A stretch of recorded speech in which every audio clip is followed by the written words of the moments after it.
I am so glad you convinced me that the family car should be the Defender 110. It is so beautiful inside. It's so comfortable and it just feels indestructible. Yes, it really is. I've been waiting a long time for the new model to come out. The Defender 110, I'm telling you, it's my favorite car of all times. It's my third one. You know, I have stories of going off road. The guy managed the group. He was like, "What are you doing in this beautiful car?" I'm like, "I'm going off road." He's like, "Are you sure? Because you can use one of ours." And then they look like Mad Max cars. I'm like, no, we're going to do this. And he was shocked. Wow. Well, it's great because the Defender has been reimagined for 21st century adventure, and its unparalleled off-road ability as well as its robust interior are invaluable whether you're headed towards uncharted territory or just a weekend of exploration. The Defender 110 tackles challenging surroundings with absolute confidence. The SUV conveys strength outside and in, featuring peerless technology like an intuitive driver display and an award-winning infotainment system. That's my favorite part, to keep you connected no matter where the journey takes you. Adventure is unique to everyone, and so is the Defender. Choose from the two-door Defender 90, the four-door Defender 110, or the larger Defender 130 with the ability to seat up to 8 passengers. You'll find uncompromising performance in all three. So pack up and go even further with the Defender 110. Learn more at LandRoverUSA.com/Defender. These days, we're all investors, trying to be smart with our money despite our worst impulses. But at iShares, we believe that deep down inside of every investor is a better investor. One that's just waiting to be let out. Explore iShares ETFs and insights and let your best investor out. Visit iShares.com for more information.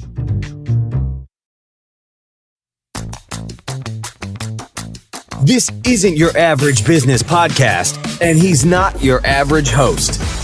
This is I Will Make You a Millionaire, another episode helping someone reach their goal of making millions. One of the reasons I wrote the book, Skip the Line, is because I'm convinced that no matter what you're passionate in, there's a way to monetize it and maybe even make millions from it. The guy I am talking to today, I'm helping him with his goal of making $1 million. He has a very monetizable skill, which is he helps people set up their Amazon seller stores, but maybe it's not his full passion. What we do today, though, is we discuss how he can monetize, how he actually does make money, how he can monetize it even more. A lot of times people have an issue with scaling, and it's not so easy to figure out how to scale more. I've learned a lot from James Quandahl. I tried to set up an Amazon seller store about a year ago. It's really hard. I couldn't figure it out. Jay, I asked Jay to help me. He couldn't figure it out. Sorry, Jay, I threw you under the bus there. But James Quandahl is an expert at it, and I'm pretty sure by monetizing that and scaling that a bit more, he will make a lot of money. But it might not be the way he actually makes millions, but we talk about it in this podcast.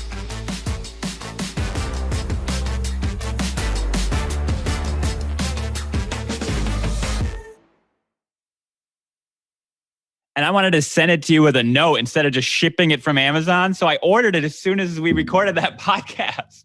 No, I really appreciate it. And I'm going to read the novel. Tell me, what did you like about the novel? I felt like I was there, stuck in this beautiful hotel, living my life.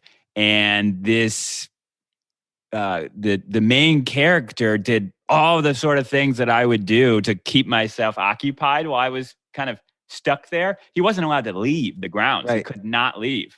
So it's like, oh, great. I'm in this luxury hotel. There's all this food. I get to do all this stuff. Okay, but you can't leave.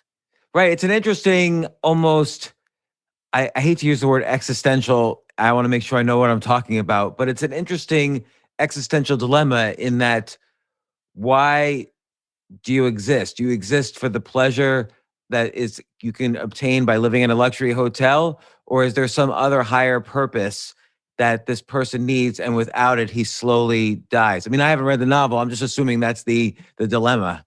Exactly. And well, basically, if he could have been killed, and instead he's just stuck in the hotel.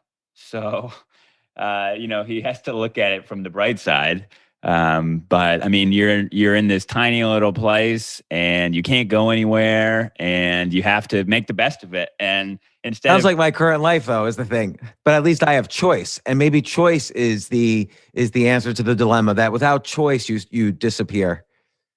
yeah, that'd be interesting to put yourself in his shoes and how much different is your life compared to his, really? Well, I'll read it, and then I'd be curious about. I always like to understand for novels that resonate. Do they follow the structure of the classic arc of the hero as described by Joseph Campbell? And of course, many stories do. But I'm always curious when stories don't do that as well. And is it necessary to have the arc of the hero to make a story compelling?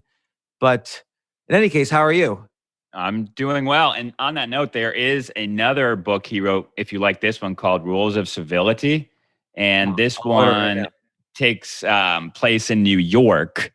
And I don't want to ruin the book, so I won't say too much information because it's hard to describe, but it's really good. But the one I sent you, I think, is my favorite of the two. Okay, well, I am buying Rules of Civility right now. Let me see.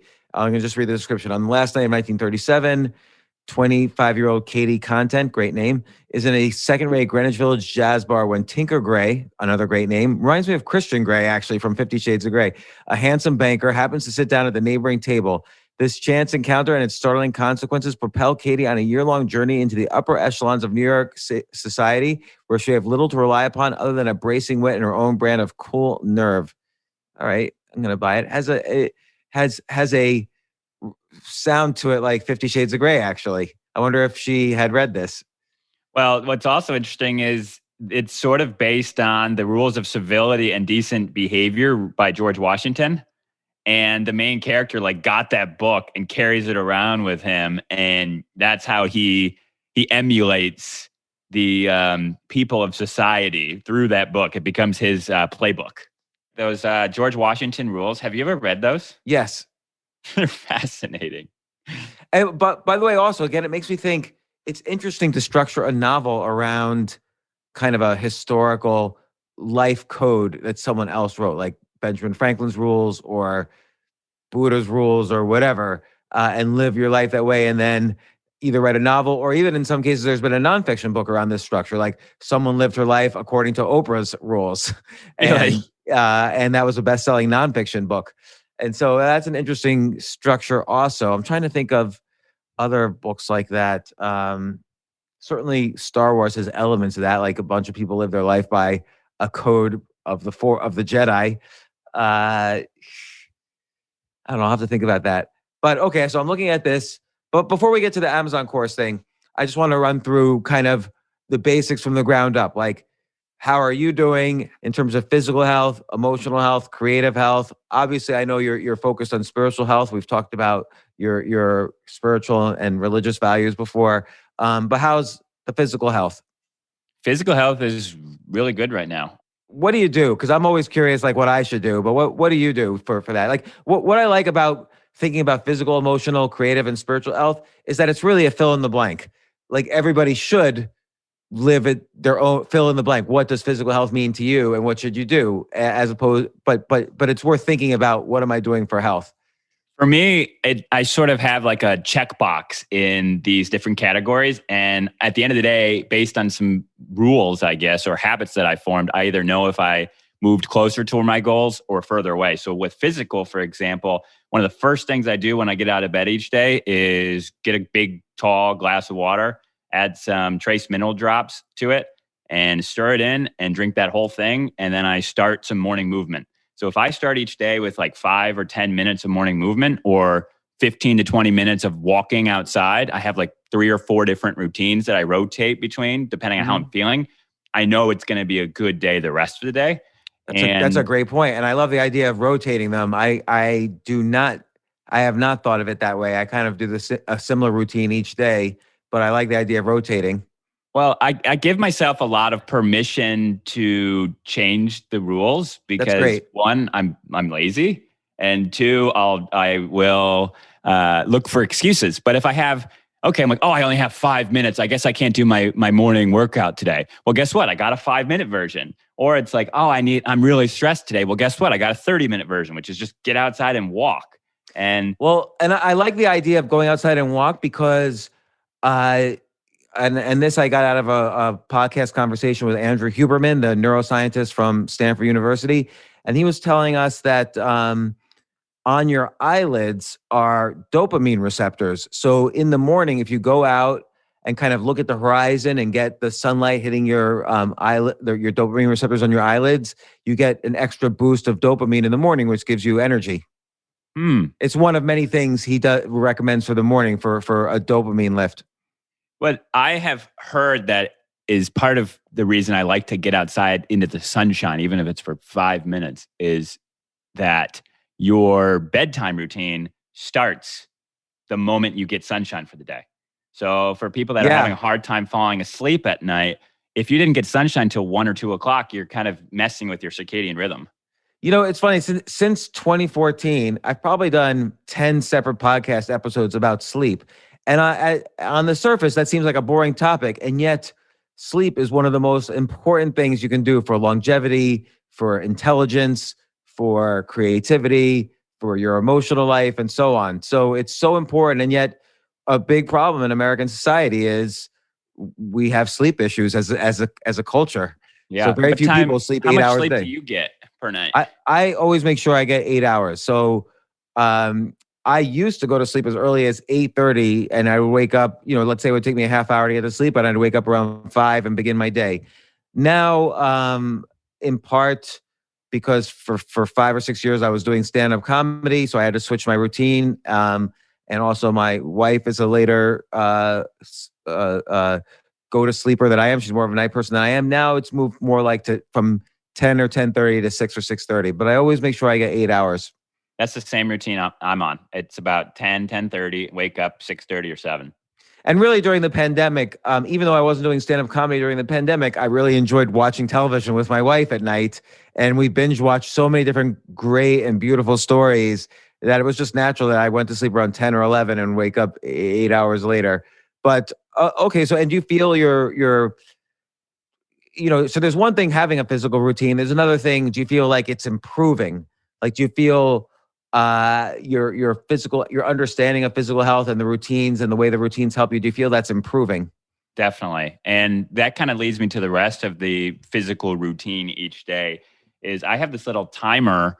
There's an app that manages the blue light on your computer, but it also has a Pomodoro timer built in where I start a little timer on it and it goes for 50 minutes. So I can be at the computer working for 50 minutes. Unfortunately, I work probably 7 or 8 hours a day on the computer, probably a lot like you. Yeah.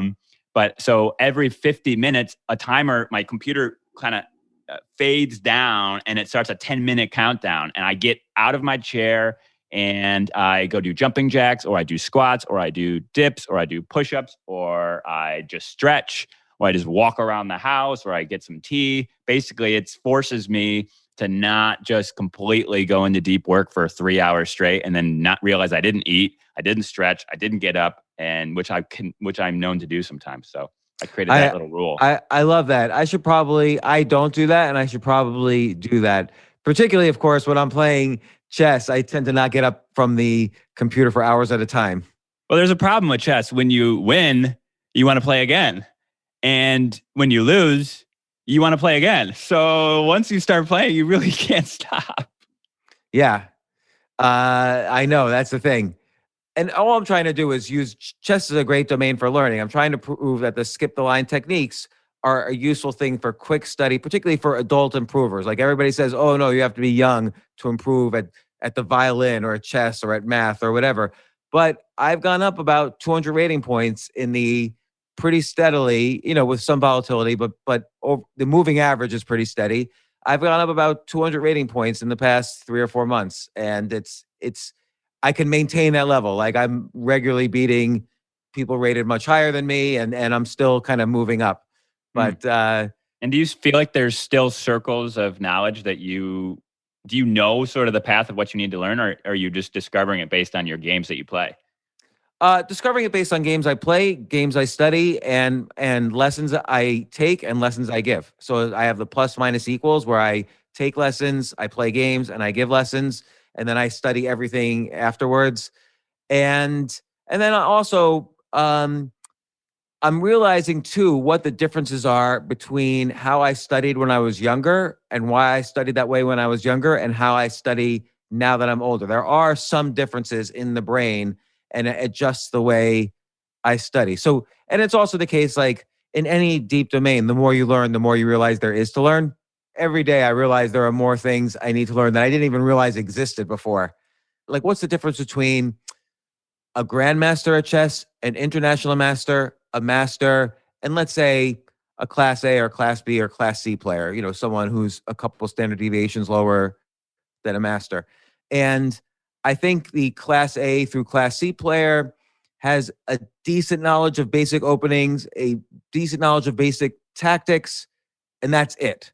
They present a danger to a master when they get into an opening they're a little bit more familiar with and they understand the tactics in, and maybe the master doesn't. But other than that, the master should be better than the class B or class C player. For a master, I know openings pretty well. I know the basic ideas behind the openings, and I emphasize basic, but I still know at least some ideas behind the openings. And I'm better at tactics than a weaker player.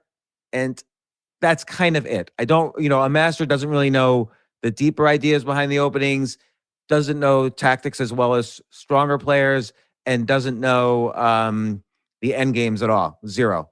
Still, even at master level. I mean, and I've gone through, even as a kid, I studied end games quite a bit. So, but I could fairly say that at even a halfway decent level, a master does not know end games at all.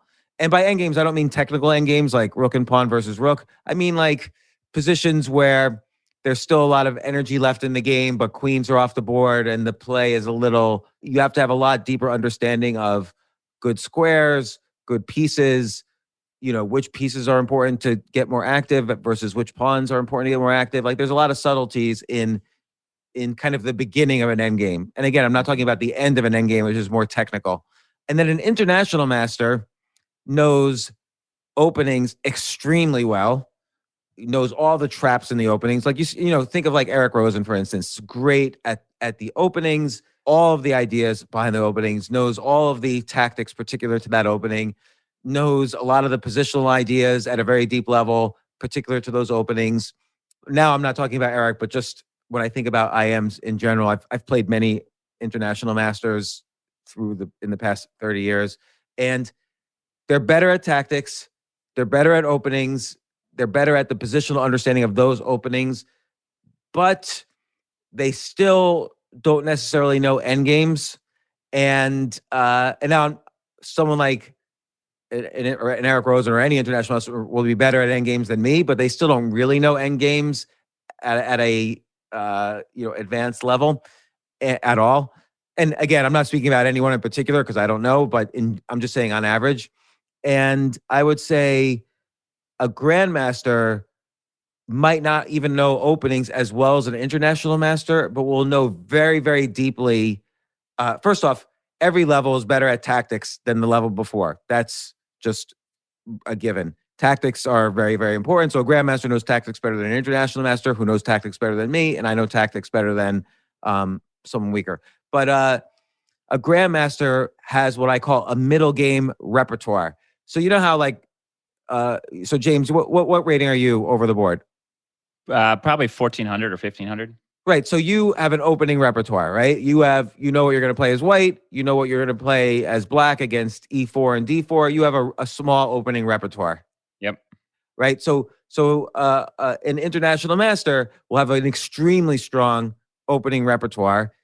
A GM, and I'm not talking about a super GM, but an average GM might have a decent opening repertoire. It might not be as good as a fresh international master who's moving up the ranks, who's obsessed with the openings, but a grandmaster will have an extremely good middle game repertoire, which is a phrase that I'm coining right now, which is there's hundreds and hundreds of kind of patterns in the middle game they will recognize those patterns and know what the plans are for those patterns much more in depth than an international master, for instance. So a simple example is you get into a situation with an isolated pawn, a pawn that can't be protected by other pawns.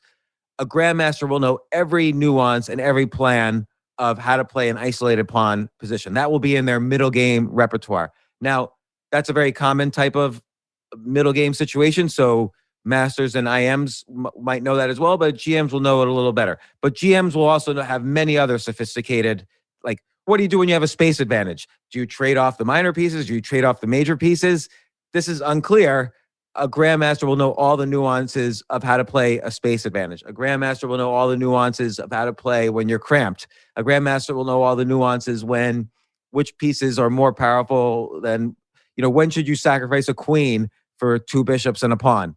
They will know the relative value of pieces better. Because they know this so well, they don't need to know the openings as well as an IM unless they're a super GM. Then you need to know the openings at a professional, at a much deeper level.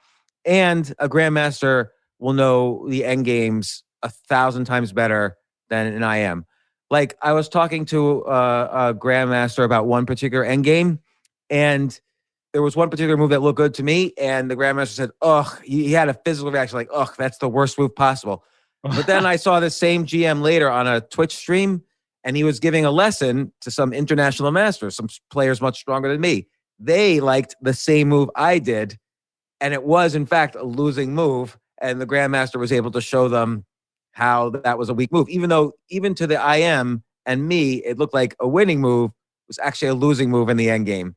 And so GMs have a very strong middle game repertoire and are very good at end games. And so what that means is middle game repertoires are much harder to learn than opening repertoires. Because if I play, let's say, the Queen's Gambit opening, to get at a master level, even a class C player could get at master level in some openings just by memorizing variations and some basic ideas. So they could be master level at very specific openings in some cases. Whereas, how do you study a middle game repertoire?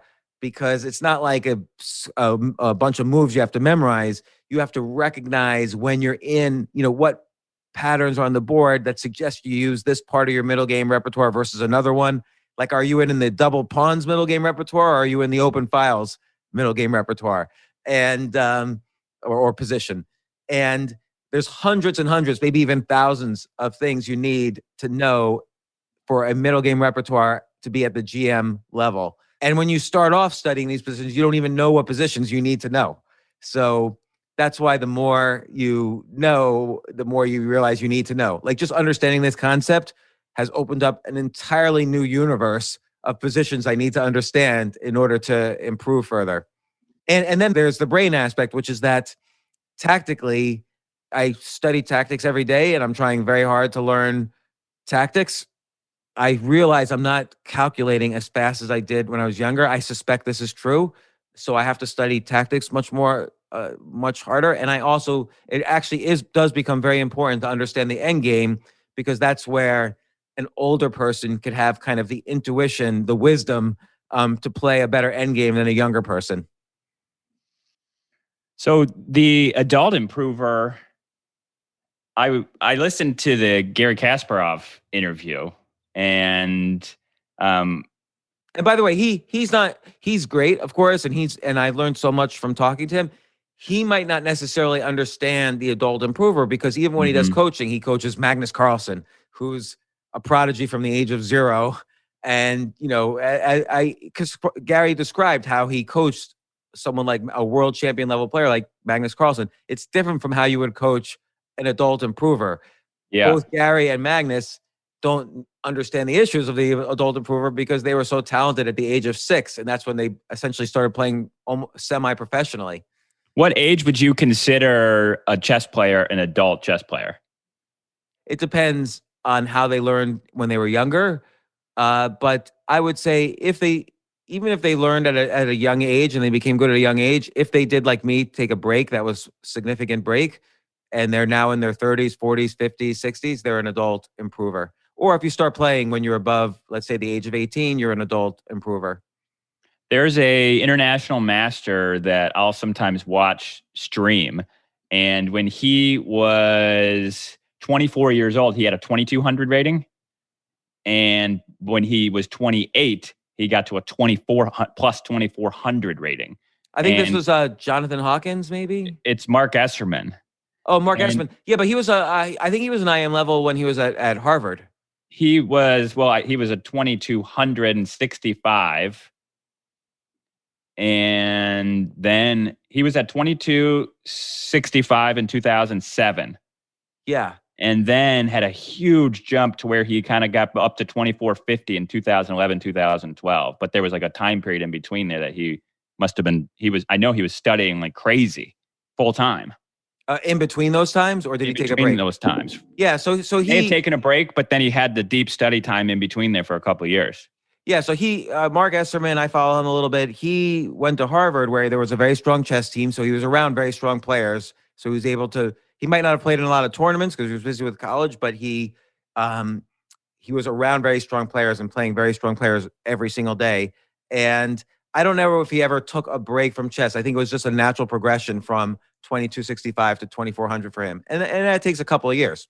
Mm-hmm. So but what's interesting to me is, when I was in grad school, there was another guy who was like a professor at my grad school, Fernand Gobet, who interestingly also worked with Anders Ericsson on the 10,000 hour rule. And I was part of those experiments. He was doing experiments related to chess and the 10,000 hour rule. Anyway, Fernand Gobet was an international master. I think he was the champion of Switzerland. And we used to play quite a bit. And I would say he would beat me, of course, maybe 2 out of 3 games or 3 out of 4 games, but I would win sometimes. It was like he was me, but just better at every level. Whereas when I play a grandmaster, it's just crushing. Like I can't, it's like just in a few moves. Grandmasters are a different breed than international masters because they understand at a deeper level these middle game repertoire situations. And that's why they're able to play fast. They don't have to calculate as many tactics. And also just they're tactically better anyway. But like I felt like I could compete against an international master. And sometimes in blitz chess, even online, I'll beat an IM. But I've only beaten one GM at blitz online in the past 4 or 5 months. But I beat plenty of IMs and FMs and so on. And it's just GMs. And I see IMs beat GMs, but international masters beat grandmasters. But grandmasters they are tricky. You can't trick a grandmaster that easily. They're going to trick you. And it's because they understand deeply what the pitfalls are and the nuances are in every type of position, in hundreds of types of positions. International master is already incredibly strong and professional level, like we see that, but it takes several years to go from someone as strong as an IM to several years of constant study to get to the GM level. So that shows you like 8 hours a day. Let's say at least 3 hours a day. Wow. I mean, Karpov once said, and so Anatoly Karpov was the world champion before Kasparov. Karpov once said he would study 3 hours a day maximum. After that, it wasn't worthwhile for him. But that's just him. And he had a very particular style of play where he really understood at a deep level middle game positions and how they move into the end game. So incredible at the beginnings of end games and the ends of middle games. So that might not require as much memorization, for instance. But he also worked on his physical health, his emotional health. His whole day was devoted to chess, even if he only studied it 3 hours a day. Well, that's one thing that's interesting. We were talking about physical health. Is watching some of these international masters and grandmasters, it doesn't seem like that's necessarily a priority as it would be in professional athletic, like a football player or a tennis player or a hockey player, where they have a nutrition plan, they have an exercise plan, they have a sleep regimen, they're tracking all of that. And it seems like I don't know about at the top level, like Nakamura and Magnus and Fabiano and those folks, but what are your thoughts on that? Like, is there a place for that? A place for what? For them to like formalize the nutrition and physical plans of these master players. Maybe. Yeah, you mean if like Carlsen was teaching someone, weaker than him, or? I mean, like if you're on the Detroit Red Wings, everything you eat is figured out perfect for maximizing your athletic performance. But you go to a chess club and they're eating bags of chips and drinking Monster Energies. Yeah, that's why you rarely see, like if you look at the candidates tournament that just happened, which was, let's say, I don't know, the 10 best players in the world playing, none of them look unhealthy at all. It's not the stereotype of a chess player. And if you look at every single world champion, so let's look at going backwards, Magnus Carlsen. I'm only thinking of the big names, not the but they're all probably the same. But Magnus Carlsen, Anand, Kramnik, Kasparov, Karpov, Bobby Fischer, even Spassky, and the ones before that, they're a little older, the Russian ones from the 60s, but they all are in perfect health. And then if you look at the candidates tournament that just happened, the tournament that picked the challenger for the next world championship match, they all look incredibly healthy. Whereas if you go to the local chess club, like you pointed out, they look incredibly unhealthy. And so you're right, and this applies to everything. If you want to be a peak performer, like among the best in the world, and not just top 1%, like I might be in the top 1% in the world for chess, certainly online on chess.com. Like, let me just see, because it tells you on chess.com, I believe, let me just find the right page. Maybe if I go to my profile, so I'll pick my in rapid on lead chess, you're better than 98.3% of players. Yeah, and even at classical, I haven't played enough games of classical on lead chess. I'm probably up there. But so in blitz chess, I'm better than 99.5% chess people on chess.com, which has 63 million users. So my rating's 2200 and blitz on chess.com, and I'm in the 99.5% percentile. So that's kind of incredible.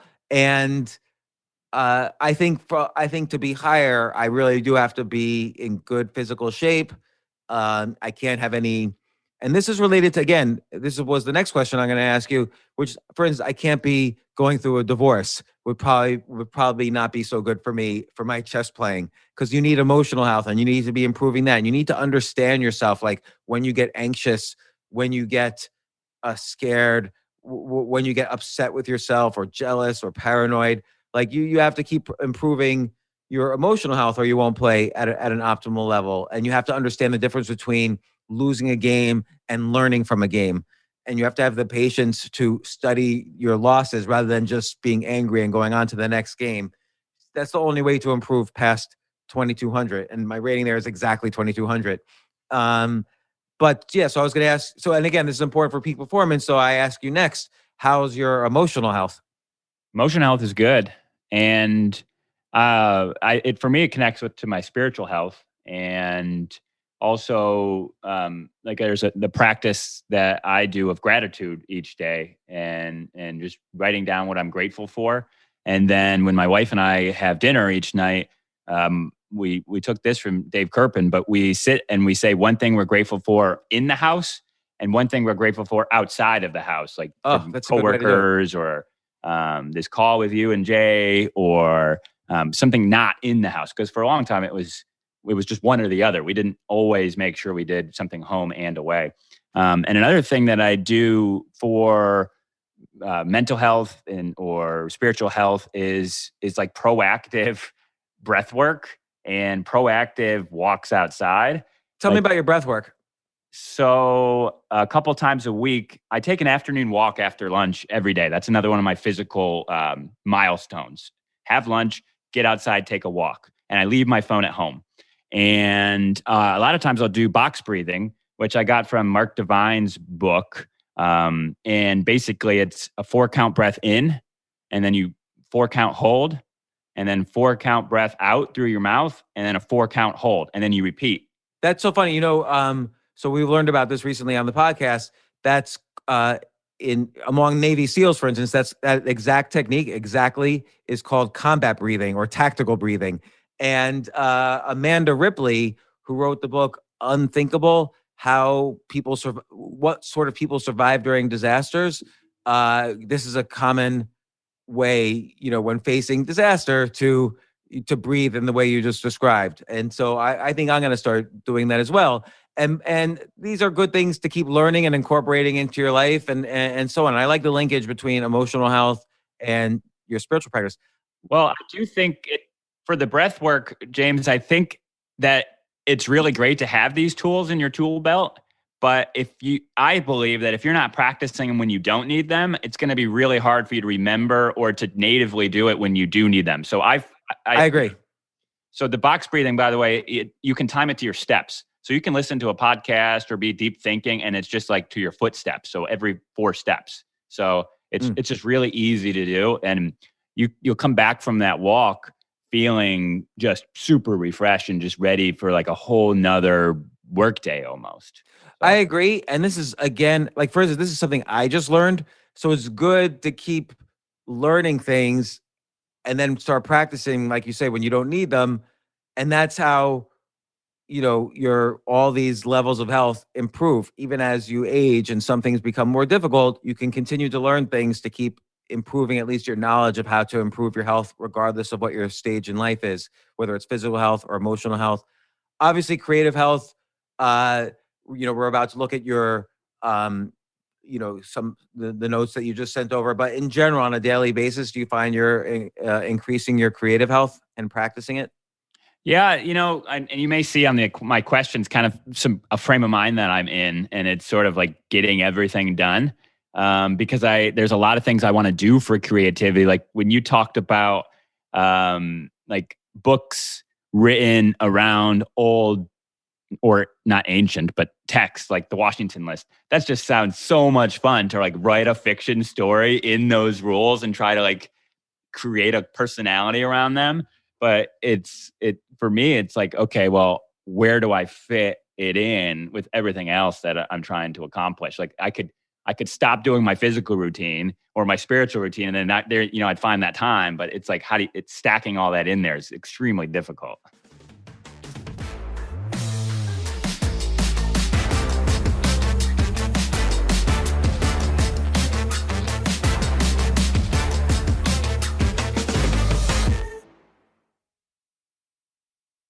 Oh my gosh, I love these clothes. Mizzen and Main. That's Mizzen and Main.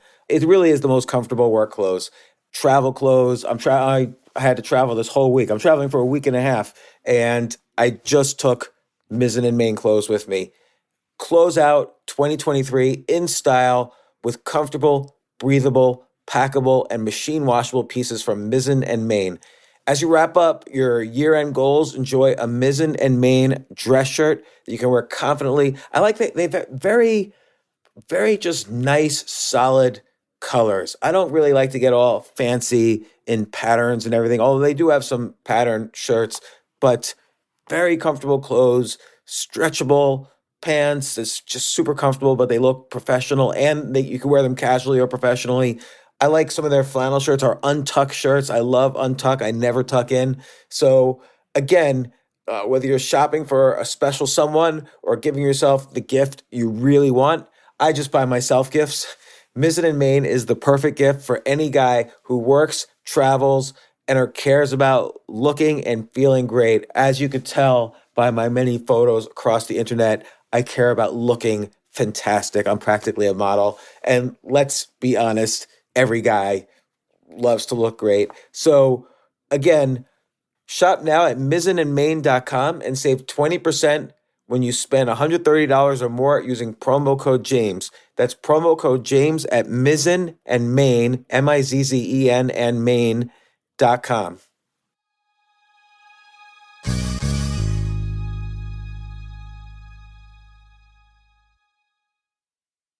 You know what I love about fantasy sports is that even though I'm not going to be a great basketball player or a baseball player or a football player or whatever, I feel like I get to participate and make decisions and use my knowledge of these different leagues or these different sports to compete.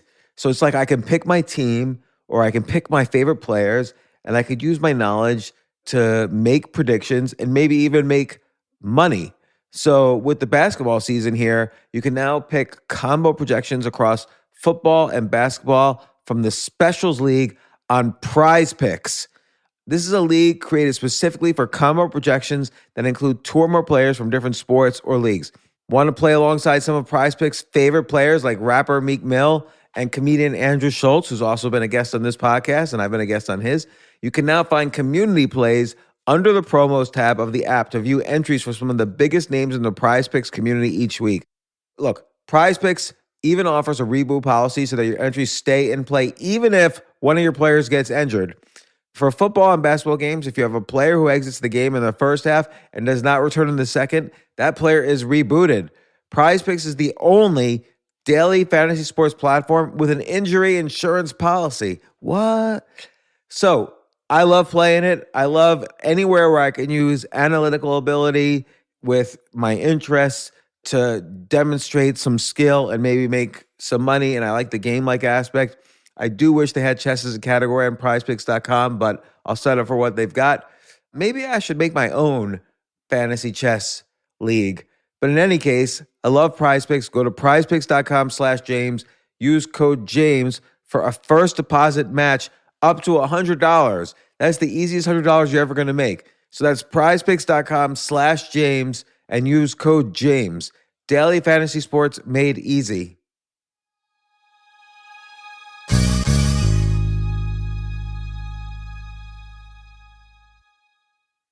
The future of learning is definitely online. Like, it's such BS that you have to spend $200,000 or take $200,000 in loans and go to some fancy school when it's useless. It doesn't guarantee you a job. Most employers, including me, do not care about degrees or grades or anything like that. We want to care that you love what you're doing, that you know what you're doing, in some cases that you have experience or that you're willing to learn. But people in general love learning and are curious. Like, the key to success is curiosity. And I think masterclass.com is the perfect model for online learning. I'm really happy they're sponsoring this episode. If you're going to give a gift, give the gift of learning. Masterclass makes a meaningful gift this season for you and anyone on your list, because both of you can learn from the best to become your best, from leadership to effective communication to cooking. Let me tell you some of the classes I've taken. I've taken comedy from Steve Martin. I mean, can you believe I can take a class from Steve Martin on comedy, or Judd Apatow, my favorite comedy director? I could take an actual class from him on writing. Wolfgang Puck on cooking. Dan Brown on writing, or Judy Bloom, who's been on this podcast, on writing. By the way, Wolfgang Puck also has been on this podcast. It's such a pleasure. I try to take classes all the time from masterclass.com.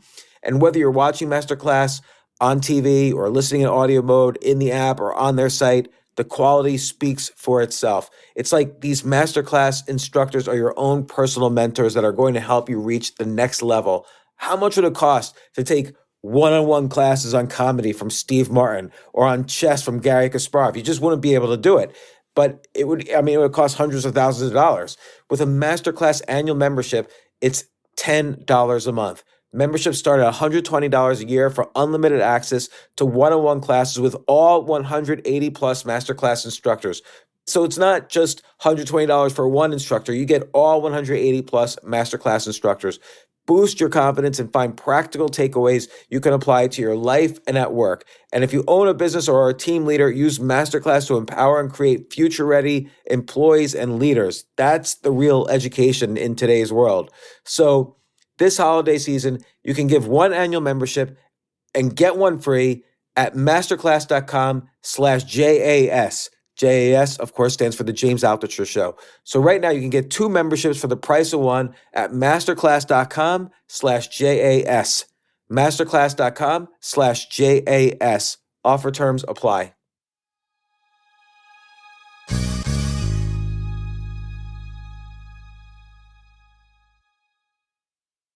One important rule of thumb I try to do is, particularly when I get busy and it's clear I have to give something up, I don't give up things I love to do more of things I hate. During the pandemic or even more recently, I love doing stand-up comedy, but it takes a lot of time. And particularly now that I have to travel, if I want to do stand-up comedy, it takes up even more time. So I've kind of had to give that up, but rather than replacing it by doing something I don't like, I replace it, for instance, with studying more chess. And so I don't have to, so I can actually get more of that in less time, which allows me to do more of my responsibilities. But I just want to mention about gratitude also, and we've talked about this before. Gratitude is one of the few things, or maybe the only thing, which helps increase your baseline of happiness. Everyone has a baseline that whether they get sad or happy, they'll always eventually revert back to their baseline. But gratitude will increase your baseline. One thing I try to do, which you might want to just experiment with, is I like to solve what I call difficult gratitude problems. I'll take something that's maybe a negative in my life and figure out why I'm grateful for it. So I haven't done this particular exercise yet, but for instance, we all just paid our taxes in the past few days. And boy, I really hate writing a check. Everybody hates writing a check to pay their taxes. Like, I worked hard for that money and blah, blah, blah. But that's a difficult gratitude problem. How could I be grateful that I just paid taxes? Well, I could think to myself, well, I live in a great country that has many more human rights than 99% of other countries, because we have a healthy tax-paying community with I'll say minimal corruption in government. So the taxes, are going towards at least good intentions. I might not agree with the intentions, but at least there's somewhat good intentions, albeit slightly corrupt, but not as corrupt as other places. Another thing is, I'm grateful that I don't have to worry about being late on taxes. That's an anxiety increasing thing. The other thing I can be grateful for is that I made enough money that I do pay a healthy amount of taxes. So, and that's through hard work, and no one pays me money. Like, I eat what I kill. So I have to generate value for society in order to make the money that I then pay taxes on. So the more taxes I pay, the more value I'm grateful for, the more value I'm creating for society. So that's a difficult gratitude problem. It's hard to be, it's kind of a skip the line method for exercising that gratitude muscle. Because it's easy for me to say, it's easy for me to say, oh, I'm grateful for my kids. That's easy.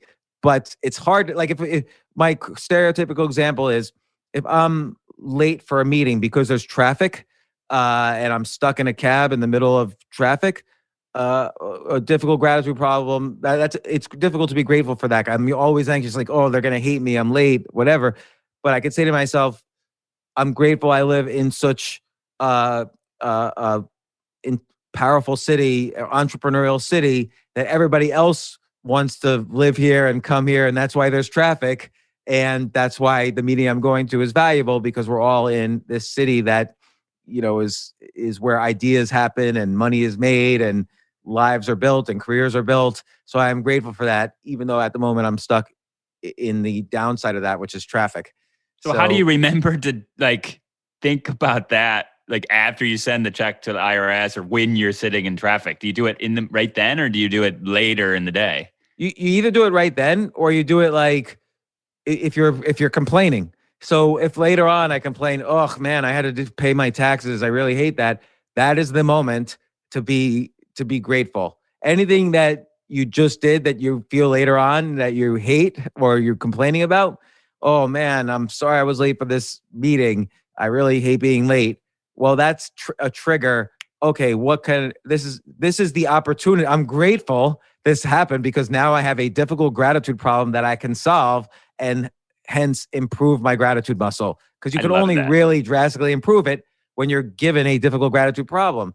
So you have to do things in your life to have the opportunity to have if I never made money, I wouldn't have the difficult gratitude problem of, oh, I just paid the IRS all this money. If I wasn't trying to be an entrepreneur, I wouldn't have the difficult gratitude problem of being late for an important meeting.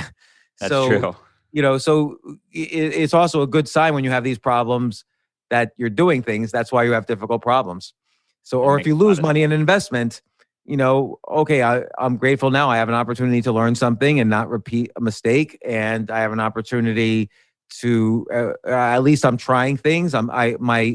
My assessment of risk versus reward was probably correct. And when you do go for rewards, there are risks. So you should fail at some things. If you don't fail at anything, you're probably not going for big enough rewards, because you're not taking enough risks. And so I'm grateful that I might have a good balance of that, and I can always improve it. And this might give me a guide to how to improve it, whatever situation's happening.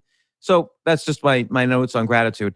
And I'm going through this because, it's one thing we can talk about the notes you have about doing an online course and this and that, which is what we've been doing the past few sessions. But I always have to remind myself to get back to the basics, because without that foundation, again, it's the example between the great chess players and the players you see at the club.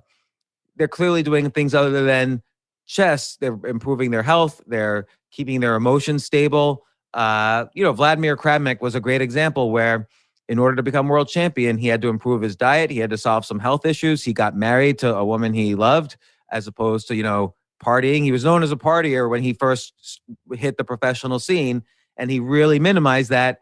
And he quite possibly could be the greatest player who ever lived now. So, he's the one who beat Kasparov to become the world champion. And I forgot who beat him. I think Anand beat him. But Anand's another example where Viswanathan Anand was forever one of the greatest prodigies ever.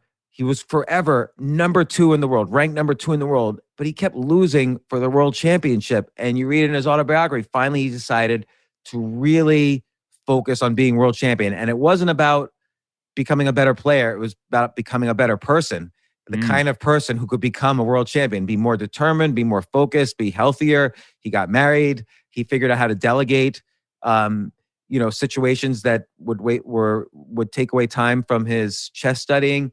So he became a better person. And this is an important concept also, is that when, you could have goals, but the purpose of having goals is not to achieve them.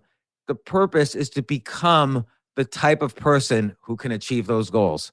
Because if you become the type of person who could achieve those goals, then achieving the goal becomes trivial. It's not a hard thing. So that's how people really achieve goals, is not by trying again and again and again and eventually achieving the goal. It's by learning the nuances of, and people say the process is the joy, but it's not quite that either. It's learning through the process the nuances of these goals, so you become the type of person who can make a lot of money. For instance, you don't just win the lottery. You become more organized. You become better at assessing risk. Your network of people that you work with becomes better. You become a better judge of people. You become a better salesperson. You become more creative, and so on. All of these are on the way to making money, not just having an idea, making it, and then hoping for the best. You become the sort of person where it becomes a natural thing that you then become successful at business or whatever it is you're trying to do. So that's why, just like you said with the breathing, practice it when you don't need it. Everyone thinks with creativity, oh, I'm creative, but when the inspiration hits me, I'll know. No, you have to actually practice the creativity muscle. You have to write down ideas every day, or journal every day, or paint every day. Whatever it is, whatever is your fill in the blank for creativity, you have to do it every day. So that's my foundational lecture towards peak performance. Can I ask one question on that? Sure. About, you said if I don't fail, I might be not shooting high enough for risk taking. I feel like I usually only put down a goal on paper that I'm pretty sure I can hit. Like I'm pretty sure if I really work hard, I'm going to be able to hit it. I don't do a great job of setting difficult to hit goals. I mean, the goals take a lot of work to get there, but in the back of my head, when I'm making them, I'm like, I could get there. I could do it. Yeah, so I think there's some nuances there. I don't think that's necessarily a bad idea, because once you hit one goal, there'll be the next goal. It's not like when you hit a goal, you're going to say, well, that's it. I think for me, a big source of many of the reasons why I've gone broke so many times in the past is that I'll achieve a goal like, oh, I sold a business for $1 million. I'm done now as a human. I could just do whatever I want. Like the basic things that I always wanted as a human are now accomplished. So I don't need to take care of my emotional health or creative health anymore. And then within 6 months, I'll go broke again. So as soon as I stop doing these practices, i.e. achieving a goal and then not having a next goal, I lose everything. But I'm more thinking like, if I start a business, and if it's the sort of business which is potentially, look, whenever I start a business, I do everything I can to mitigate the risk.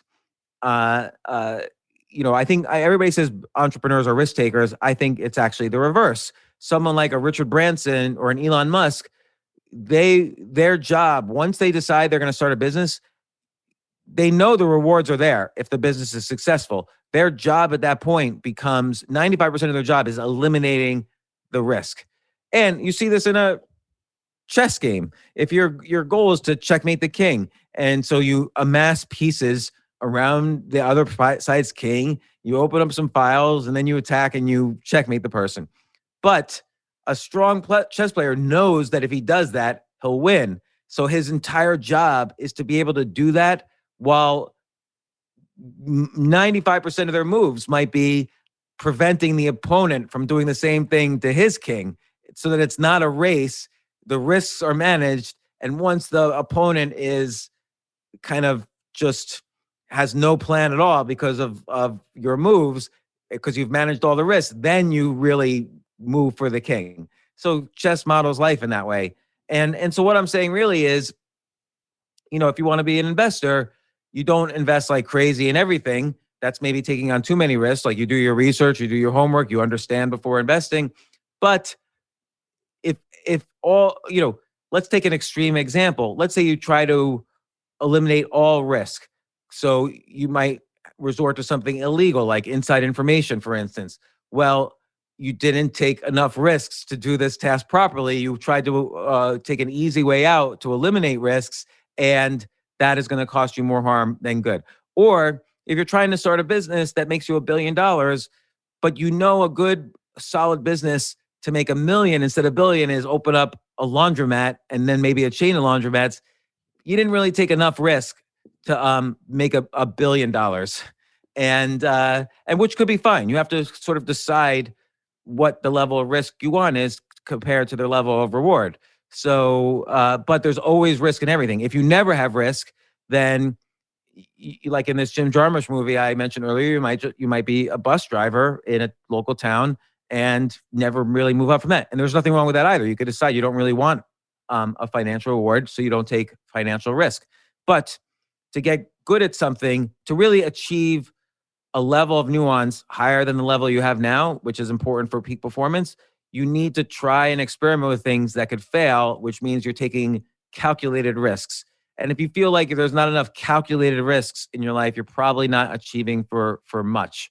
So, because even when you have a goal that's achievable and is achievable, you still have to take calculated risks to achieve that goal. If you want to run a marathon, you have to take the calculated risk. Well, how am I going to protect my knees as I practice and run every day?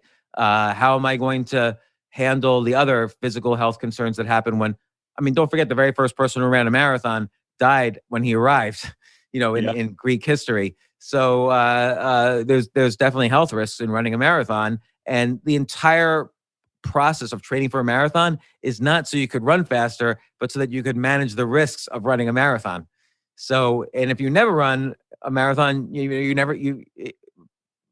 didn't, that could be fine too. But if you want to be a better runner, you're going to end up, taking a certain amount of risks. If you found while you're training for the marathon that you're not taking any risks and that it would seem pretty easy, you're probably not going to do a good job at the marathon.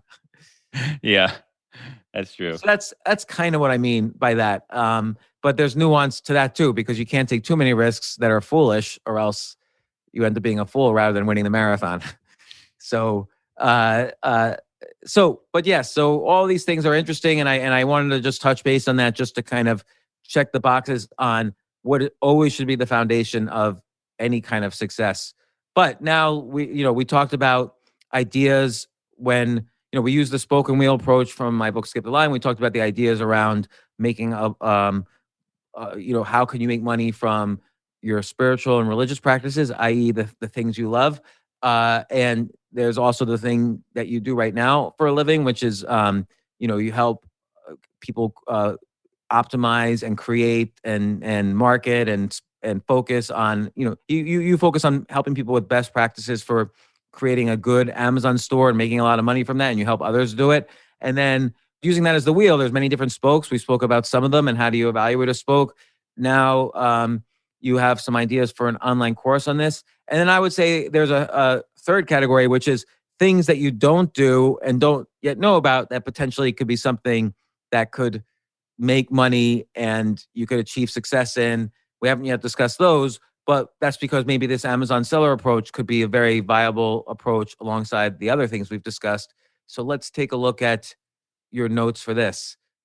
So I've been, since our last recording, I've been answering questions on Quora. Oh, good. One question a day.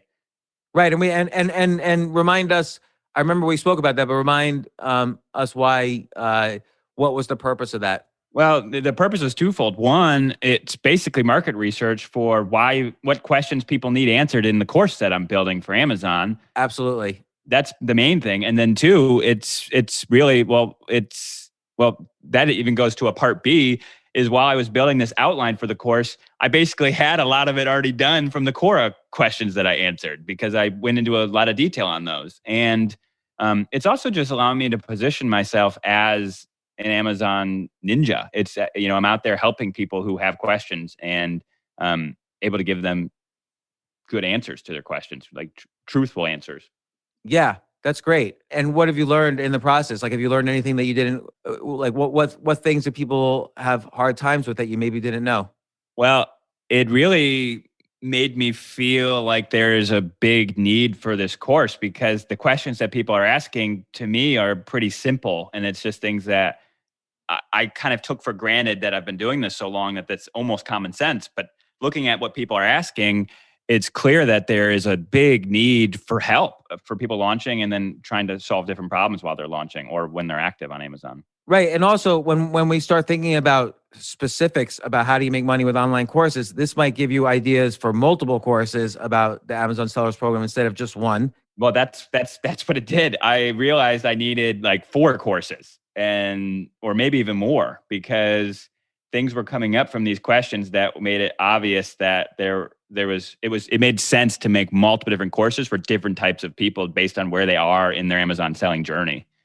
Yeah, that's great. And then, the other thing I just want to mention about the course of it also helps you become a better writer. Like, cause you're writing so much and you see when your writing resonates. Like if people ask a question and you just give an answer, nobody might care. People like, good, compelling writing that kind of makes the case for the answer. If I write a book and I just list, here's the daily practice, here's the skip the line techniques, that's not as interesting as when I tell a story about each of these items and I make the real case for why this is important. And in Quora, I've noticed I get the most likes and followers when I make a strong case through a story that helps to answer the question. And people sometimes say, it's one time, one person once asked a question, why does James Altucher write such long answers? So long answers never hurt me because I think I'm the number 4 most followed person on Quora out of like millions of people. So it hurt. Maybe this guy doesn't like long answers, but clearly most people do. Like if they really do answer the question. But so to answer that person's question though, I cut and pasted an entire book that I never published into the answer box. So you had to go through hundreds and hundreds of pages to read my full answer to that. But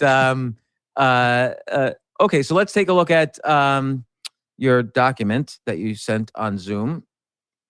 So you have some questions, and then you have the Amazon course outline. So you wrote, and I think we talked about this a little. How do you finish projects such as a book while still publishing new blog posts, plus podcasts, running a business, spending time with family? Do you want me to answer these questions? I think we kind of covered that, but well, here's what I'll say is that a book doesn't have to be separate from publishing new blog posts.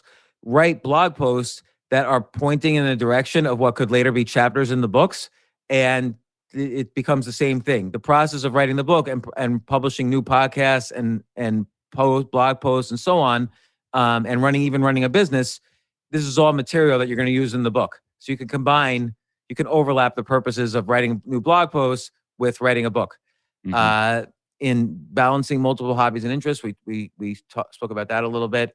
How to use my writing and get it syndicated on Inc., Fortune, Entrepreneur, Forbes.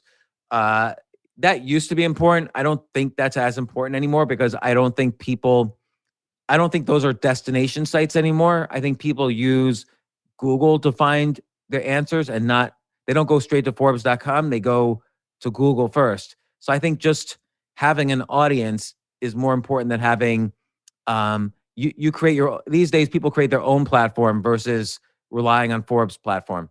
So I think just focusing on good writing and using places like, kind of more public places like Quora or LinkedIn or Medium to build audience, or Twitter, do Twitter Q&As or Facebook Q&As or whatever is more, or Reddit AMAs is more valuable than getting syndicated on Inc., Fortune, Entrepreneur.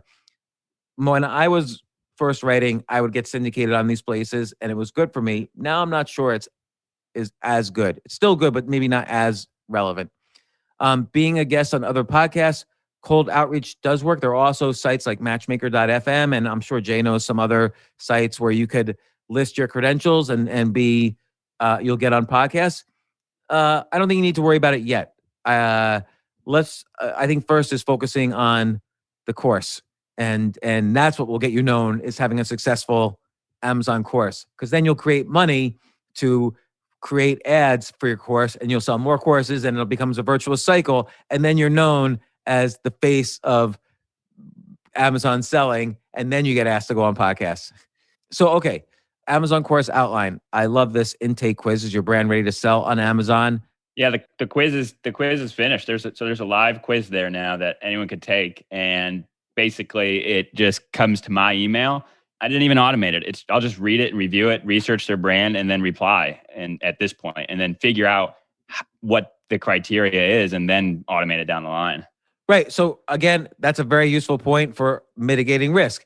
If you had to automate it, that would take a lot of time and effort and even some money to automate it. If you don't know how to program yourself, or if you don't want to waste time with whatever it is, SurveyMonkey or whatever, depending on what parts you have to automate. I think manually is the best way to start any business. Do as much as you can manually.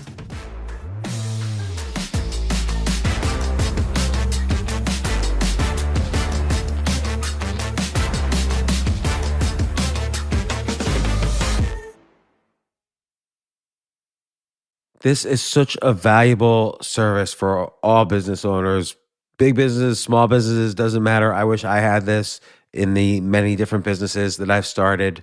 Sometimes it seems like your business is humming, but then suddenly you don't understand it. You're starting to fall behind. You're not understanding where your costs are, where your revenues are, where your payments are. Teams are buried in all sorts of like BS work, and you can't seem to close the books. So you need like one dashboard, one source of truth. I'm jealous of this business, NetSuite from Oracle, of course, NetSuite by Oracle. I wish I'd come up with this idea. It's a brilliant concept to have all your business intelligence on one dashboard. This is why you need to know these three numbers: 37,000, 25, and 1. So 37,000, that's the number of businesses which have upgraded to NetSuite by Oracle.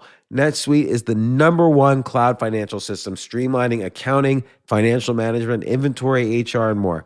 25. NetSuite turns 25 this year. That's 25 years of helping businesses do more with less, close their books in days, not weeks, and drive down costs.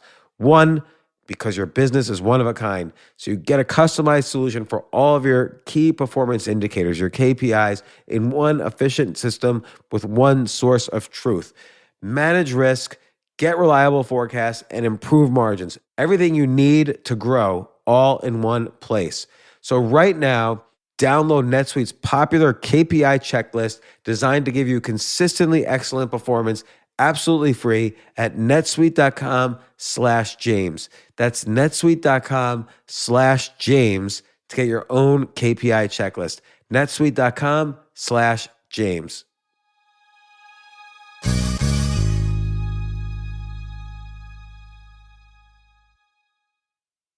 Hey, Brad, you know how Nationwide is more than an insurance company? Yeah, they're one of America's largest financial services companies. We get that in a song like business, life, retirement. Or Nationwide's there to protect. I'm kind of the jingle guy. Not sure I agree with that. Well, I'm not sure I like your hat. Well, it would never fit on you. Products issued by Nationwide Life Insurance Company or Nationwide Life and Annuity Insurance Company. The general distributor for variable products is Nationwide Investment Services Corporation, member FINRA, Columbus, Ohio. The holidays are a time to feel and create joy.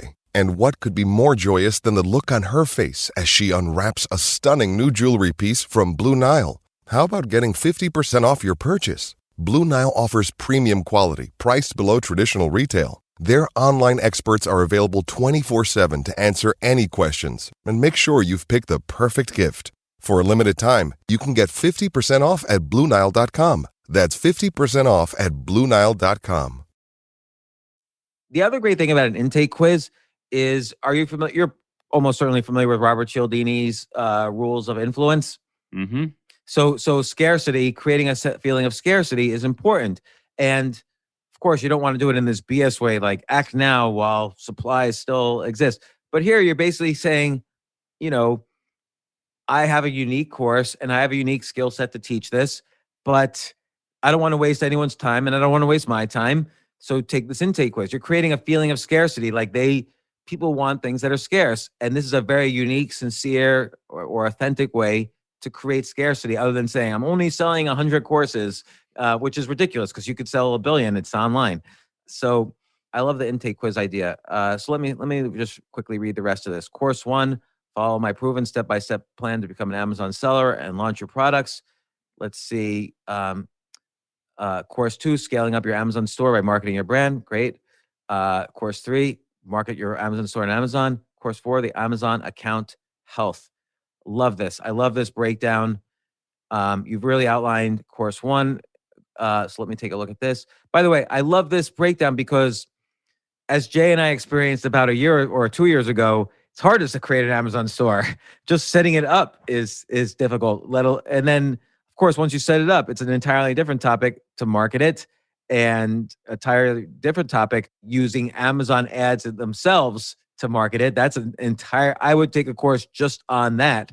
So I think this is a good division. There might even be more divisions, but I think there may need to be more. And I also, part of that intake quiz is this like step 1, where it's all what you need in front of you to register your Seller Central account. Because like, I think a lot of people they buy a course and then they're stuck for a few weeks just collecting the information that they need to even start. And then they lose motivation, they get distracted, and then they end up never finishing the process. That's what happened to us. I want people to have everything they need in front of them, sit down, take this course, and when they're done with it at least be live and ready to go. And that won't take long. So I would have, I'm going to edit your document. So your first thing is the intake quiz, but, and then you have course 1, and then you have 01. I would have also what you just said, I would have as an intro to this. Like, this is your goals for the course. This is what somebody should get out of the course. So there should be a chapter 0. What I want you to achieve from this course. Yep, that makes sense. By the time you're done with this course, here's what you'll be able to achieve. And then people go decide, oh, that is what I wanted to achieve. Or no, I already can do that. I want to market my course. And then you could say, and even in the intro, we'll go wait for course 2 or go to course 2, how to market your Amazon store. Yeah, don't buy course 1 if you're already on there. Yeah. So I like this. And explain in the intro, explain why is it difficult? Why do they need a course on on Amazon store? So, and here's where testimonials are important. Like, I need someone, Jackie O from Cincinnati says, I needed this course because I was trying for 6 months to set up an Amazon store and I was doing everything wrong. And, have stories and testimonials and maybe your own story about how you got into the business. You need to explain why you're doing this, and why people need this. And again, the ideas from Robert Cialdini's book, Influence, are helpful. Also, the 4 U's of copywriting are helpful. Have you heard of that? The 4 U's of copywriting. I'm Googling it. I've written about this, but is it U as in YOU or U as in the letter U? As in letter U. Like, so the 4 U's are useful. How will this course help people? Urgent. Why do people, how does the course move the reader to act? Unique. And I think urgent is because if you're setting up an e-commerce store and you don't have an Amazon seller store, you're really missing out because there's a 30%, people are 30% more likely to buy on Amazon than on a person's own website. Yeah. And I saw an interesting stat from Jungle Scout. It said 80% of Amazon sellers wish they started sooner. And I'm always shocked when I talk to brands that aren't on there and they're just like, I don't know. We don't know how important it is. I go, oh, wow. Someday you're going to wish you did this sooner. Yeah. So you need to put this in the intro. So, Okay. And then unique, why is the course different from other courses about e-commerce or Amazon selling? And ultra specific, this is where you say, this is what you're going to achieve from this course. Now, I wrote an article where I added to this, I made it the 6 U's. Let me see if I could find it. I never actually could find the article, but somebody wrote about the article and I could find that. Yeah, someone in lifehacker.com wrote about the article. And so I'm going to cut and paste that to you. But I say urgency, unique, useful, ultra specific. Those are the 4 U's. But then I added user-friendly. So your course has to be really, really easy to do, to take your course, and unquestionable proof that this course is going to help you. Unquestionable proof is through testimonials or some measurable statistic. Could the proof also, is that a money back guarantee of some kind go into that and somehow? Or when people do 110% of the money back? Yeah, something like that. Or, you could figure that as you go along. But I'm going to cut and paste this into the chat, this article from Lifehacker. For anybody who's listening to this, if you Google master the 6 U's to perfectly pitch an idea on lifehacker.com and also put my name Altucher, you'll find this article. I think it's about how to make a pitch. It's master the 6 U's to perfectly pitch an idea, but they apply to everything. Yeah, so it's very important to have this kind of intro. Now, I'm not going to read out loud all the things in here, but let me just take a quick look. Okay, I love this. You very detailed outline. This would be a great course. Right. Jay, are you on? Are you listening? Yep.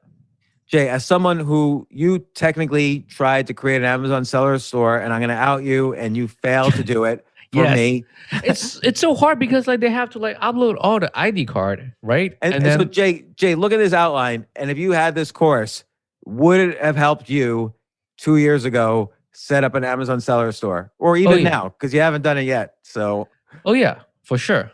Here's an idea for the course. It's going to work best if we're actually making a store, showing a real store. We could start the James Altucher store finally. The long-awaited James Altucher Show Amazon store. So Jay and I could be 2 different username too, and none of them works, which is weird because they keep asking for all this tags and then all the picture for the ID, and then something's got some of the fill in the blank got really confusing too. It probably red flagged you because you had mismatched IDs and different. And Jay's an illegal immigrant. And, I know, and the Asian trying to is the Alibaba trying to infiltrate the Amazon or something like that. So Jay, would you be willing to try setting up a store again using this course, and maybe hopefully using this course it'll be easy for you and not stressful? Oh yeah, for sure. That would be the goal. Yeah. So let's see. So Jay and I could both be testimonials. Jay will set up a store. But okay, let's say this is your course 1. Now the next step is, how do you want to do this course? Have you found a platform that you like? What types of courses have you gone through that you enjoy going through? I actually like when a course is on a platform that has a bunch of other courses rather than being on their own independent website. I agree with that. Because I want to put my information in one place. And I know there's some cons to that as far as the pricing, and so you don't have as much control over some of that. But I think you can help a lot more people. And for me, it would be more about getting as many people as helped as possible versus a little bit better profit margin. So are there any platforms that you like? I like Udemy. Okay. And Udemy, anybody can create a course? As far as I can tell.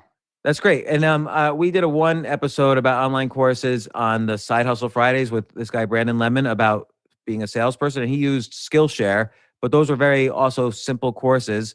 And then, I'm familiar with Teachable because I was an early investor in that, and they seem pretty good. By the way, and this is just a chess reference again, because I know you play chess. Have you ever looked at the courses on Chessable? Obviously, I'm not suggesting them as a platform, but I like their structure where it's a combination of video and text and then quizzes to make sure you maximized what you learned from the course, from each. Yeah, Chessable is really good learning for chess openings or different. I really like that. I mean, if on Udemy, if you can create a structure kind of like the Chessable structure, then I think that's a perfect format for this course where it's a combination of video, text, and then quizzes to make sure they maximize what they got. All right. Yeah, so quizzes would be really cool because part of this layout that it's in here in the document, but it's basically it's a lot of what you should do, but also is a lot of what you should not do. And the quizzes could be like, hey, which of these titles is good or which of these titles is bad? And helping people learn intuitively some of the things I've had to learn the hard way because there's a lot of bad information out there as far as what to do on Amazon. And a lot of people create their stores as if they're trying to please the overlord robots and not the consumers. And I believe that if you try to create listings and products that help the consumer, then you're going to do better in the long run than if you're trying to please the robot algorithms. Yeah, I agree. And so, the other good thing is you could have like a checkbox, a checklist. So, okay, after the first section, here's what, check these boxes. Here's what you need to start. And you can also have small summaries. Don't forget a summary at the end of each course. Okay. But all right, I mean, this looks great. I think you should now just start it. And so maybe now the next thing is kind of script out the videos for each subpart here. Like each item is kind of a new section of the course. So you have, so I would, so like 0.1 or 01 would be your first kind of, chapter of the course. 02 would be the second. And the bullet points you have under 01, this is kind of like the beginnings of a script, but I would script out a video and what kind of content you will need for the video. Like you don't want to be just a talking head. You want to have, you want to limit the time. It's just you talk, people just looking at you talking. You want to show, you want to show rather than tell. What do you think about a course where since they already have all these items in front of them before they hit play, where it's sort of it's real time. They're on Amazon Seller Central, real time, following along. And so when they're done watching the course, it's live. It's action oriented. I love that because when someone's setting up an Amazon Seller course, as opposed to when someone's becoming, let's say, a real estate agent. So in order to become a real estate agent, you have to take a course online. And you have to prove there's quizzes. So you have to prove that you took the course and it's like 100 hours or 40 hours, whatever it is. And then you get to take a real estate test. So the course naturally happens before the action. But here, if someone wants to create an Amazon seller store, they probably already have products that they want to sell and they're anxious as quickly as possible to set up a store. So they don't want to take a course and then do the store. So I like the idea of doing it in real time. So structure it that way. And, so when they finish that module, they've done those steps. They don't go on until they've done those steps. They even take a little quiz and say, yeah, I did this or whatever. Right. So now I think if I think you should just do this. And by the way, first thing I think you should do though is look at what your competition is. Is someone already doing an exact course like this? Again, you have to be unique. You have to offer something unique. There are some courses that are similar that have, the 85,000 downloads. Or 800,000 downloads. But what I've already realized is different is one, Amazon's changed the website. I mean, they change the website constantly. So all of the visuals that they have are outdated now. So it's going to look different if you're setting it up today versus that course.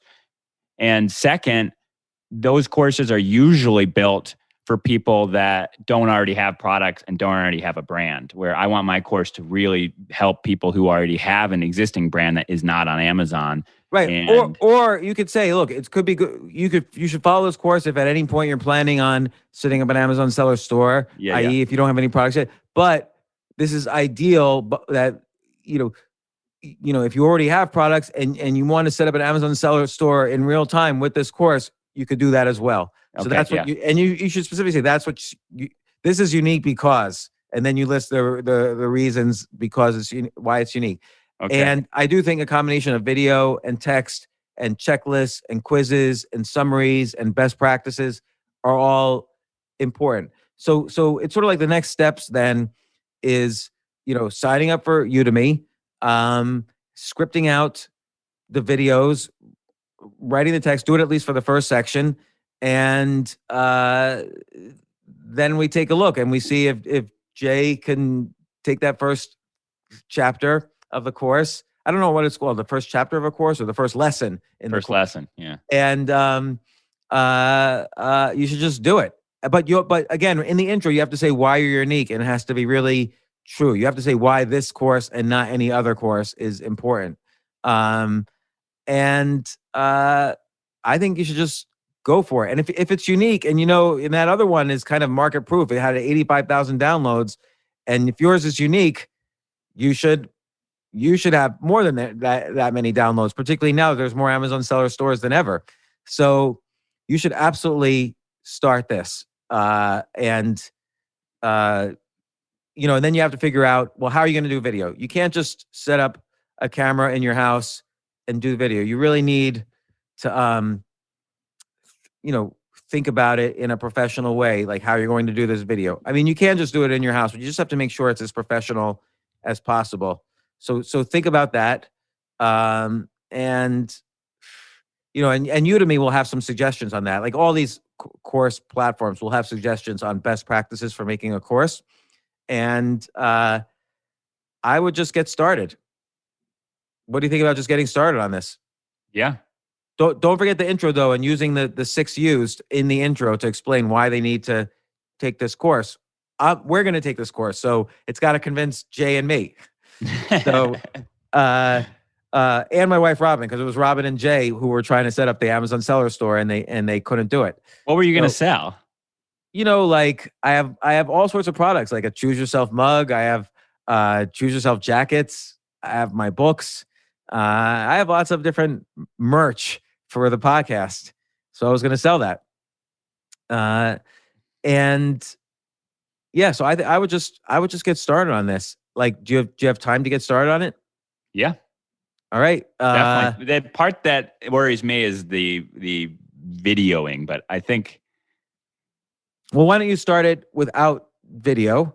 Well, I mean, I could do video here with a camera, but I'd have to. That's something I don't know right now is where I would go to record it. So I'd have to figure it out. But I don't. All right. So well, that's a problem. Again, let's try as simple as possible. Maybe all you need to do, like, you need to be able to do screen capture videos to show what you're doing on the screen and edit that in with you talking. So, and you use GarageBand for that, and it's not that difficult, but it does require learning a skill of basic video and audio editing, which is not that hard. Jay, for instance, taught me how to do it. And every now and then I need Jay's help to update my knowledge or remember what I'm doing. But why don't you just start off with text and screen captures that, images that you paste into the text, and just start that way. And then later on, we could figure out if you need to do actual video. Yeah. But at the very least, let's make the first inroads. I would say intro, and that's probably the hardest part to script, but the 6 U's are sort of the guide to that. And then at least 01, the first lesson. Maybe 01 and 02 is an easy one. Oh, and also for each lesson, you should have kind of how many minutes it will take you to do this lesson. Yeah. So, but that way they have that time when they start it. I mean, don't sit down unless you have 20 minutes, because you need to finish this live while you're watching it. Right. And also it shows them this is not going to take them 10 years to set up their Amazon seller account. So, it's both a guide and also gives them optimism that this is going to be a very quick course for them to do this and valuable. So I would try to do at least intro 01, 02. I try to do at least intro 01 and 02. So lesson 0, lesson 1, and lesson 2 within the next week. Is that like at least the text part? Yeah. And then maybe even the screen capture videos. Do you think I should do a little more looking at Coursera, Udemy, Skillshare, some of these other ones, or just? Yeah, but you know what? I would look at them with the goal of they're all going to have guides on best practices for creating a course, and as you go through those guides, just see what resonates with you the most, and then you could choose. Because ideally, you want to put the course in more than one place if that's allowed. So Udemy is just a start, but then you might put it in on Skillshare and other places. That's a great point. Yeah, I don't think And there's any... where the course, which platform has the most courses related to e-commerce and business? You might want to look at that as well. Okay. You want to go where the people are, where your customers are. That's true. Yeah. So like if you want to make a lot of money, for instance, chances are you don't want to move to the middle of the swamps in Mississippi because there's nobody there spending money. People move to New York City or LA or San Francisco or Chicago to make money because that's where the most money is being spent. So you want to go to the place where your customers are. Yeah, and where your customers are spending money on courses. So wherever that one course is, where there's 85,000 downloads, that might be a good platform for you. Which was Udemy. Yeah, so that I would stick with the Udemy then, but check out the other ones just to see what their best practices are and just see which ideas from that resonate with you. And your idea list for this should be about implementation. Like, how am I going to describe these things? Or maybe your lists are the scripts. Maybe your creativity each day now is making lesson 1, then lesson 2, and lesson 0. Do more than that if you can, but I would at least get those done. And then we should try to get all of this done for course 1 within, if it's possible, within the next month. And I know that's aggressive, but particularly without video, it's doable. With video, it's a little aggressive, but without video, I'm sure you can do it. Yeah, I think so too. And by the way, let's say, at the very least, you also have a book out of this too. So one way or the other, there's benefit to doing this process. Or it's this is a good way, kind of almost an outline for a website. Like if you hire me to help you with your Amazon seller program, we're going to go through a rigorous process, and here's where I describe the process. And even what you've sketched out here could go on your website as the ultimate Amazon seller setup process. And this is your almost like military style method for setting up an Amazon seller store. This is your best practices, and this is how you'll help people. So it could be good for your service business. It could be an online course. It could be good for a book. But I would do it mostly as an online course right now, just because I think that's a good way to make money. Yeah. So, and then next time, let's also talk about, because I do think it's good to do things in tandem. While you're doing this course, we want to find other ways, other wheels and other ways to make that $1 million. So this is a start, but then another thing is, now start brainstorming or have some idea lists on completely other things that aren't what you do professionally and aren't necessarily, things that you massively love, but things that you have done and skills that you have, and figure out other things that other topics or areas, maybe even areas you don't know yet. Like maybe you want to make money as a chef, but you don't know how to cook yet. Just start brainstorming on maybe other skills you need to learn or would like to learn.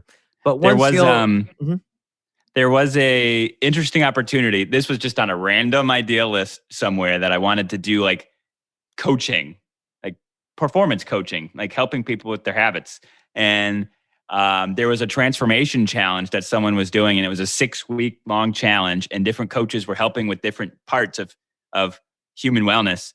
And I contacted and said, hey, I'd love to help here somehow. I could talk about habits and motivation and inspiration and like dreaming and setting goals and like habits that you can have when you're having a bad day to get back on track. And they said, okay, great. You want to kick the thing off?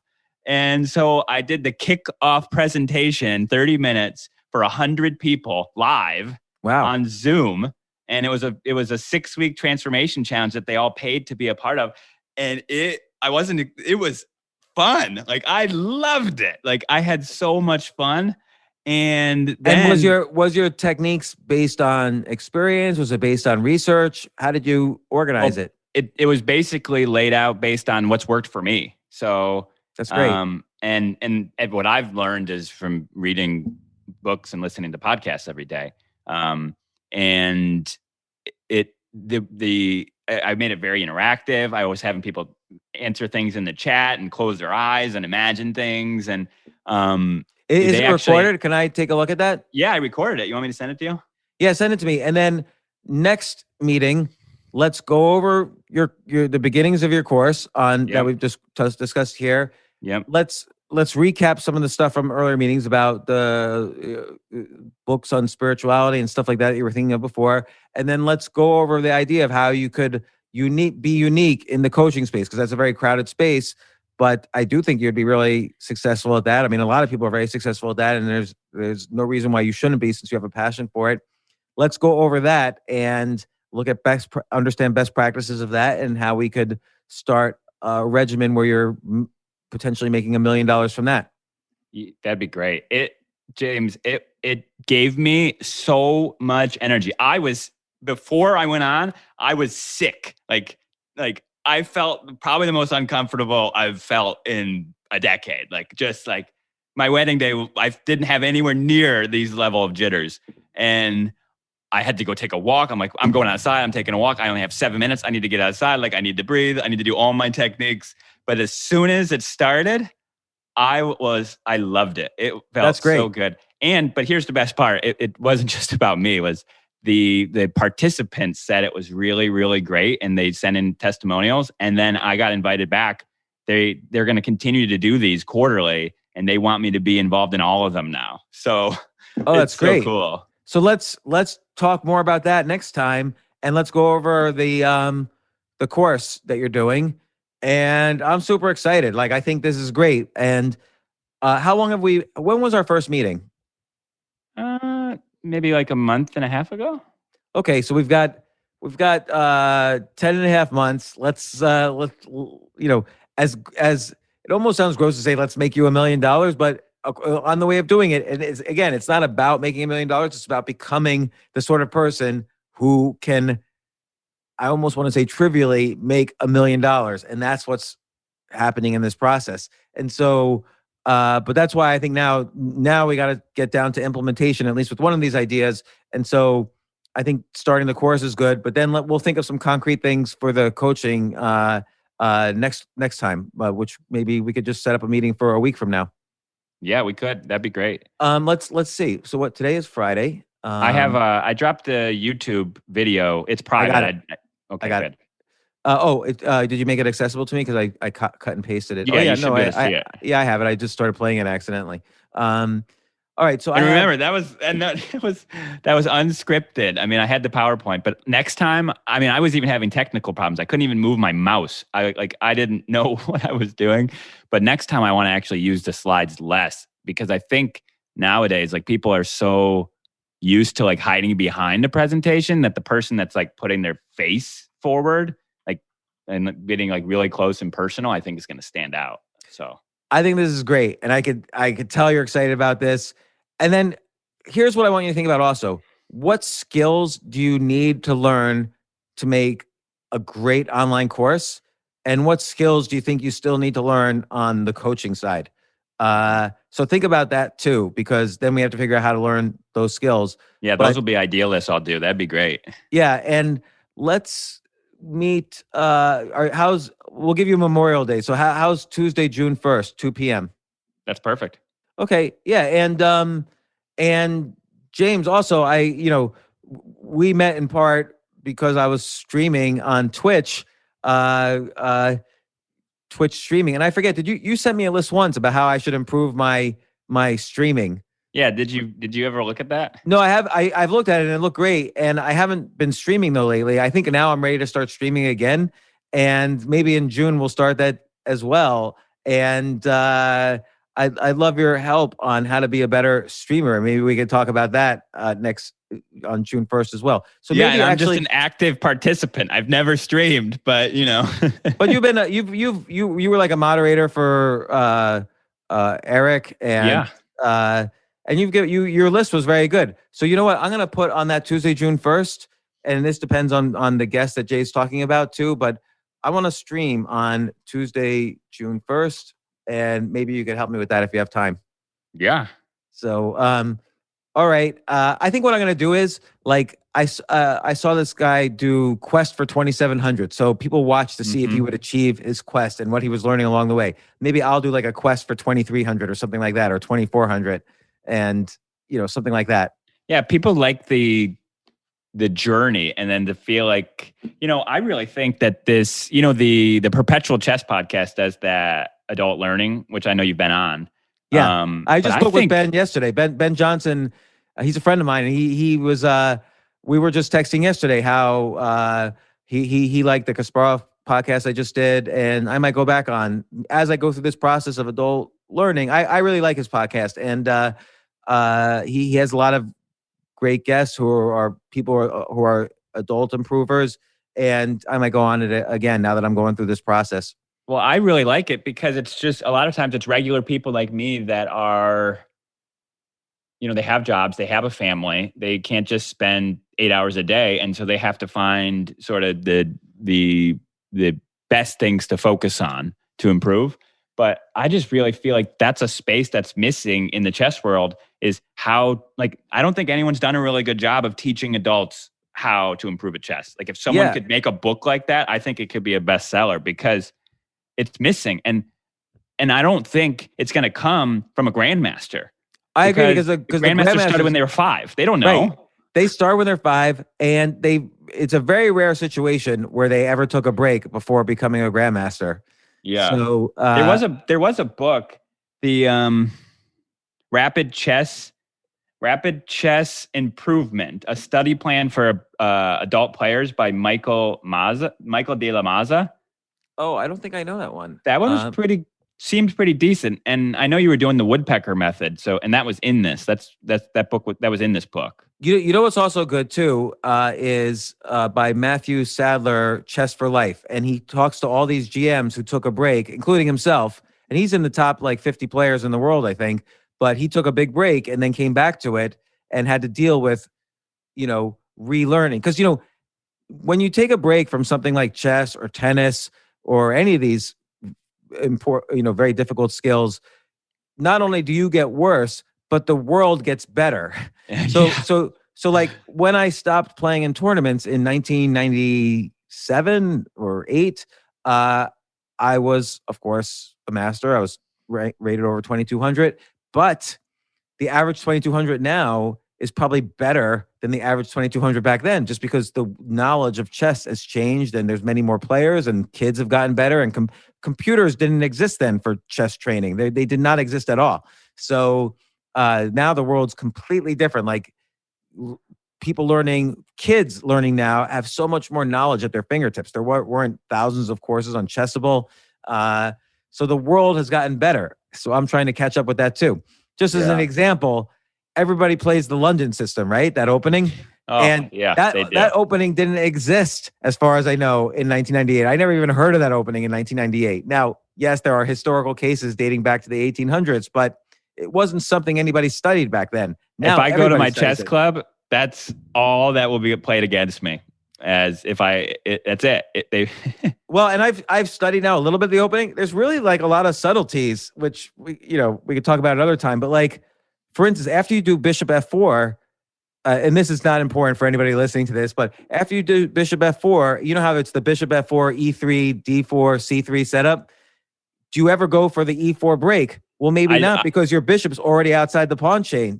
Might not need the E4 break. And a lot of people don't know these subtleties, even the people who play it at the master level. Yeah. You watch, there's a guy, Andres Toth, and I think he coins himself as one of the most underrated YouTubers. I think he's adopted that term. He's one of my favorite chess players, favorite chess YouTubers, and favorite streamers. He is awesome. How do you spell his last name? TOTHANDRAS. He is so hilarious, so educational, and he has all these phrases that he's in Australia now, but I think he's from Hungary. He's an international master, but he loves to shred the London. And he has beaten Eric Rosen's London. So that's pretty impressive.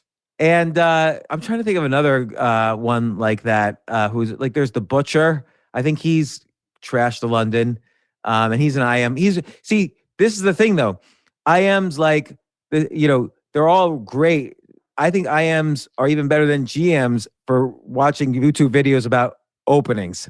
I feel like it's more relatable to me too. I understand their language. Whereas when I'm watching like GMs, I'm really getting a sense of deeper levels of play. Even when you watch Eric Hansen, who's, he's one of the best players in the world. On chess.com, he's the #1 ranked player in the world for rapid play.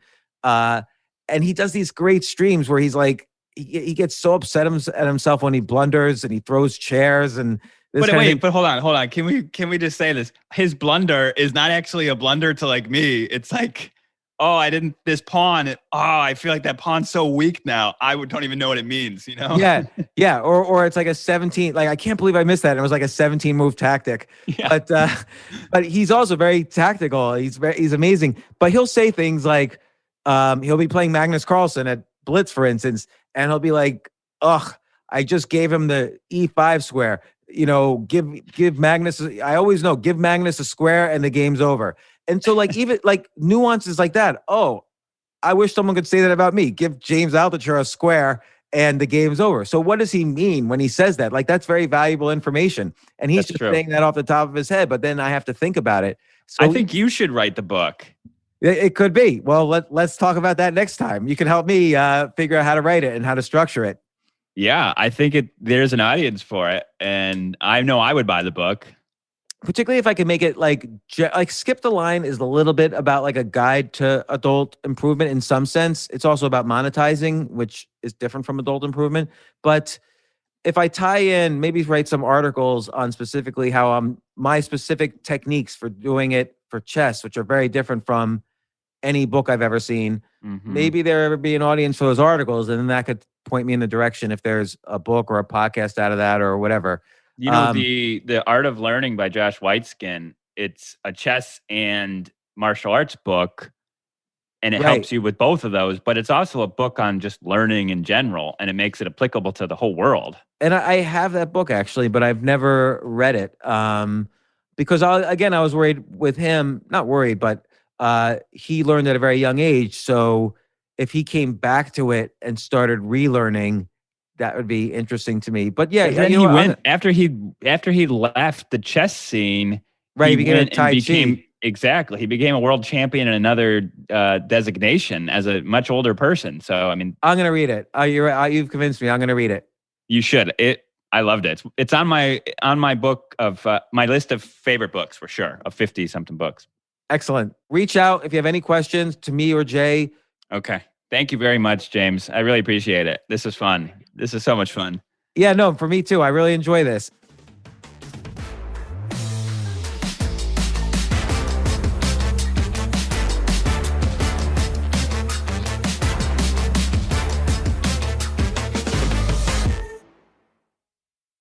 Hey, Brad, you know how Nationwide is more than an insurance company? Yeah, they're one of America's largest financial services companies. We get that in a song like business, life, retirement. Or Nationwide's there to protect. I'm kind of the jingle guy. Not sure I agree with that. Well, I'm not sure I like your hat. Well, it would never fit on you. Products issued by Nationwide Life Insurance Company or Nationwide Life and Annuity Insurance Company. The general distributor for variable products is Nationwide Investment Services Corporation, member FINRA, Columbus, Ohio.